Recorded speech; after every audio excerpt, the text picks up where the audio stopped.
સુધી પહોંચે, પારદર્શક રીતે પહોંચે, એ અમારી સર્વોચ્ચ પ્રાથમિકતા છે. કોઈ વંચિત વ્યક્તિ સરકારી લાભથી એટલા માટે ના વંચિત રહી જાય કે એની પાસે માહિતી નથી. કોઈ પેન્શન ધારકને એટલા માટે મુશ્કેલી ના પડે કે એને એ પ્રક્રિયામાં કે એને મુશ્કેલી નડે છે. ખેડૂતને માર્ગદર્શન માટે ભટકવું ના પડે. કોઈ યુવાને પોતાની પ્રતિભા સાબિત કરવા માટે તક ના મળે. આવું ક્યાંય ના થાય એટલા માટે આપણે સૌએ સહિયારો પ્રયત્ન કરવાનો છે. વાલા નાગરિકો, આજનો યુગ જે છે એ ઝડપથી બદલાઈ રહ્યો છે. Digital technology, artificial intelligence, startup, green energy અને નવીનતા હવે માત્ર મોટા શહેરો પૂરતી મર્યાદિત નથી રહી.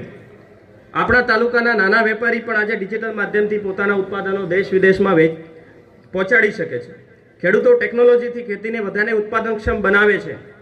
આપણા યુવાનો છે સ્થાનિક સમસ્યાઓને સ્થાનિક સ્તરે ટેકનોલોજીથી કેવી રીતે ઉકેલ શોધવું એ આવડી રહ્યું છે અમને. આપણે લોકલ ટુ ગ્લોબલના વિચાર સાથે આગળ વધવું છે. સિદ્ધપુરની ઓળખ માત્ર એના ઇતિહાસથી નહીં પણ એના ભવિષ્યથી પણ થાય એવા પ્રયાસો આપણે કરવાના છે. નાનો વિચાર પણ એક મોટું પરિવર્તન લાવી શકે છે. એક સાચો પ્રયાસ આખું ગામ બદલી શકે છે.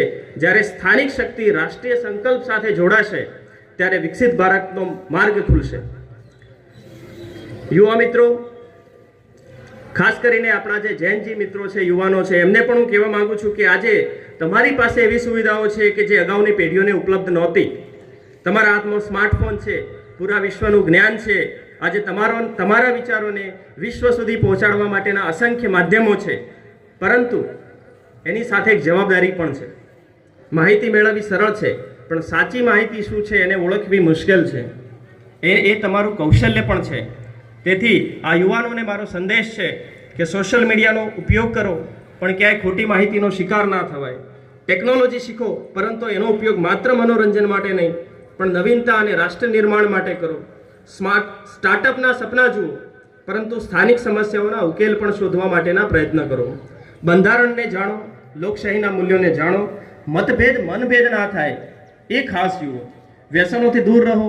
તમારી ઉર્જા રમતગમત, કૌશલ્ય, શિક્ષણ અને સર્જનાત્મક કાર્યોમાં લાગે. યાદ રાખો કે મોબાઈલ સ્ક્રીનની બહાર પણ એક ભારત છે જેને તમારા વિચારો, તમારી મહેનત અને તમારી ઈમાનદારીની જરૂર છે. યુવાની માત્ર ઉંમર નથી, એક શક્તિ છે. એને સાચી દિશા મળે તો એ રાષ્ટ્રની પ્રગતિ છે. એટલે સપના મોટા રાખો, સંકલ્પ મજબૂત રાખો અને ભારતને શ્રેષ્ઠ બનાવવાનો જુસ્સો પણ તમારા દિલમાં રાખો. મિત્રો, પર્યાવરણની સુરક્ષા હવે એક વૈકલ્પિક બાબત નથી, પણ હવે આવનારા ભવિષ્યની આવશ્યકતા છે. એક વૃક્ષ વાવવું, પાણી બચાવવું, પ્લાસ્ટિકનો ઉપયોગ ઘટાડવો, જાહેર સ્થળોને સ્વચ્છ રાખવા અને સ્વચ્છતા અંગે લોકોને પ્રેરિત કરવા એ પણ એક દેશ સેવા જ છે. દેશપ્રેમ ક્યારેક સરહદે શૌર્ય બનીને દેખાય છે, તો ક્યારેક રસ્તા પરની સ્વચ્છતામાં દેખાય છે, ક્યારેક તિરંગાની સલામીમાં દેખાય છે, તો ક્યારેક એક વૃક્ષ બચાવવામાં પણ દેખાય છે. અને આ બધું જ આપણા દેશની સેવા જ છે. આ પાવન દિવસે આપણે સૌ મળીને સંકલ્પ લઈએ કે આપણે બંધારણ, કાયદા અને ફરજોને નિષ્ઠાથી પાલન કરીશું. આપણા ગામ, શહેર, જિલ્લાને સ્વચ્છ બનાવીશું, પ્લાસ્ટિક મુક્ત બનાવીશું. આપણે જાતિ, ધર્મ, ભાષા કે કોઈ પણ ભેદભાવ વગર આપણે સામાજિક સમરસતા કેળવીશું. કેમ કે દેશ ત્યારે જ મહાન બને છે જ્યારે સરકાર અને સમાજ સાથે ચાલે છે, જ્યારે અધિકારોની સાથે ફરજ પણ સમજાય છે, જ્યારે હું કરતાં આપણે મોટું થઈ જાય છે.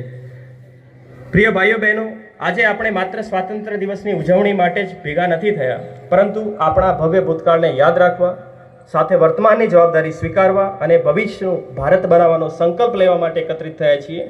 તો આજે શહીદોને સાચી શ્રદ્ધાંજલિ આપીએ. આપણા બાળકોને એવું ભારત આપવાનો સંકલ્પ કરીએ કે જેમને સારું શિક્ષણ, સ્વચ્છ પર્યાવરણ, સમાન તક અને સુરક્ષિત ભવિષ્ય મળે. ચાલો આપણે આપણા તાલુકાને એવો બનાવીએ કે જેની ઐતિહાસિક ઓળખ સાથે એની આધુનિક પ્રગતિની પણ સમગ્ર ગુજરાતમાં ચર્ચા થાય. અને અંતે આપણે એક એવો ભારત બનાવીએ છીએ કે જ્યાં દરેક ચહેરા પર સ્મિત હોય, દરેક હાથને કામ હોય, દરેક સપનાને ઉડાન હોય. તિરંગો માત્ર આસમાનમાં પણ નહીં પણ આપણા દિલોમાં પણ હોય. એવા ભારતનું નામ વિશ્વમાં સન્માનથી લેવાય એવો પ્રયાસ કરીએ. અંતમાં આજે કાર્યક્રમ આટલું સુંદર આયોજન જે દેખાઈ રહ્યું છે એની અંદર સહભાગી થનાર તમામનો પણ હું આભાર માનું છું. અને આ પાવન અવસરે આપણે ભારત માતાના ચરણોમાં શ્રદ્ધાસુમન અર્પિત કરીએ અને ગર્વથી આપણે સૌએ કહીએ, થેન્ક યુ, જય હિન્દ.